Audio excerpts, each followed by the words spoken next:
ہندوستان کے آخری شہنشاہ بہادر شاہ ظفر کو میکنزی بحری جہاز میں بٹھا دیا گیا۔ یہ جہاز 17 اکتوبر 1858 کو رنگون پہنچ گیا۔ شاہی خاندان کے 35 مرد اور خواتین بھی تاجدار ہند کے ساتھ تھیں۔ کیپٹن نیلسن ڈیوس رنگون کا انچارج تھا۔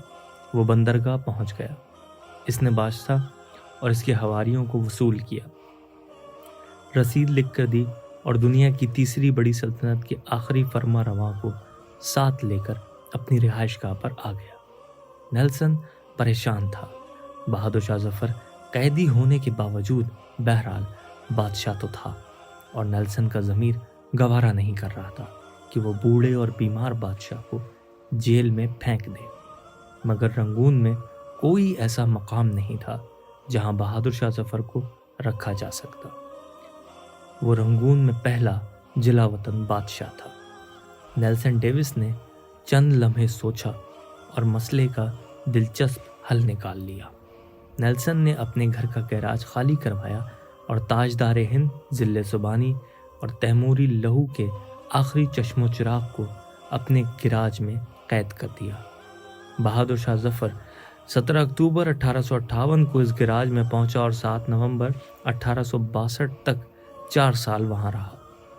بہادر شاہ ظفر نے اپنی مشہور زمانہ غزل لگتا نہیں دل میرا اجڑے دیار میں، کس کی بنی ہے عالم ناپائیدار میں، اور کتنا بے نصیب ہے ظفر کہ دفن کے لیے 2 گز زمیں بھی نہ ملی کوئے یار میں، اسی گیراج میں لکھی تھی۔ یہ نومبر کی ایک خطرناک شام اور سرد صبح تھی، سن 1962۔ بدنصیب بادشاہ کی خادمہ نے شدید پریشانی میں کیپٹن نیلسن ڈیوس کے دروازے پر دستک دی۔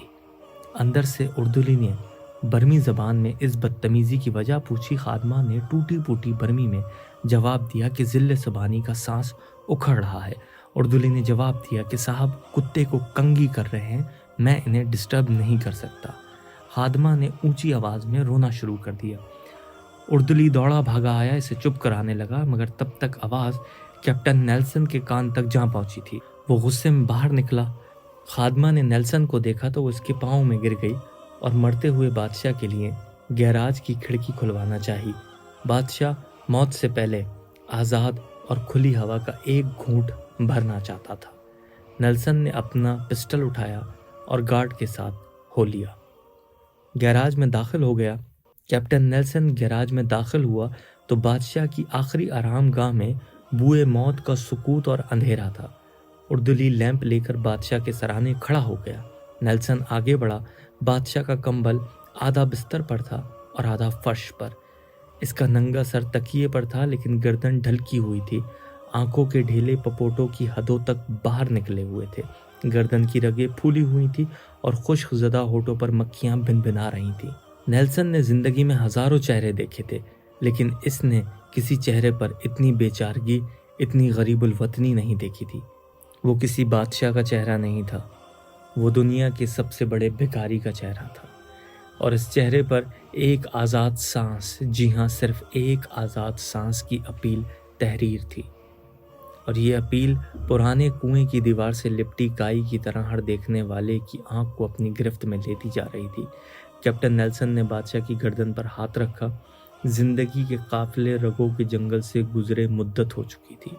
ہندوستان کا آخری چشم چراغ زندگی کی حدیں عبور کر چکا تھا۔ نیلسن نے لواحقین کو بلا کر حکم دیا۔ لواحقین تھے ہی کتنے، ایک شہزادہ جوان بخت اور دوسرا اس کا استاد حافظ محمد ابراہیم دہلوی۔ وہ دونوں آئے، انہوں نے بادشاہ کو غسل دیا، کفن پہنایا اور جیسے تیسے بادشاہ کی نماز جنازہ پڑھائی۔ قبر کا مرحلہ آیا تو پورے رنگون شہر میں آخری تاجدار ہند کے لیے 2 گز زمین دستیاب نہ تھی۔ نیلسن نے سرکاری رہائش گاہ کے احاطے میں قبر کھدوائی اور بادشاہ کو خیرات میں ملی ہوئی مٹی میں دفن کر دیا۔ قبر پر پانی کا چھڑکاؤ ہو رہا تھا، گلاب کی پتیاں بکھیری جا رہی تھی، تو استاد حافظ ابراہیم دہلوی کے خزاں رسید ذہن میں 30 ستمبر 1837 کے وہ مناظر دوڑنے بھاگنے لگے جب دلی کے لال قلعے میں 62 برس کے بہادر شاہ ظفر کو تاج پہنایا گیا۔ ہندوستان کے نئے بادشاہ کو سلامی دینے کے لیے پورے ملک سے لاکھوں لوگ دلی آئے تھے، اور بادشاہ جب لباس فاخرہ پہن کر، تاج شاہی سر پر رکھ کر اور نادر شاہی اور جہانگیری تلوار لٹکا کر دربار عام میں آیا تو پورا دلی تحسین تحسین کے نعروں سے گونج اٹھا۔ نقارچی نقارے بجانے لگا، گویے ہواؤں میں تانے اڑانے لگے، فوجی سالار تلواریں بجانے لگے اور رقاصائیں رقص کرنے لگیں۔ استاد حافظ محمد ابراہیم دہلوی کو یاد تھا، بہادر شاہ ظفر کی تاج پوشی کا جشن 7 دن جاری رہا، اور ان 7 دنوں میں دلی کے لوگوں کو شاہی محل سے کھانا کھلایا گیا، مگر 7 نومبر 1862 کی اس ٹھنڈی اور بے مہر صبح بادشاہ کی قبر کو ایک خوش الحان قاری تک نصیب نہیں ہوا۔ استاد حافظ محمد ابراہیم دہلوی کی آنکھوں میں آنسو آ گئے۔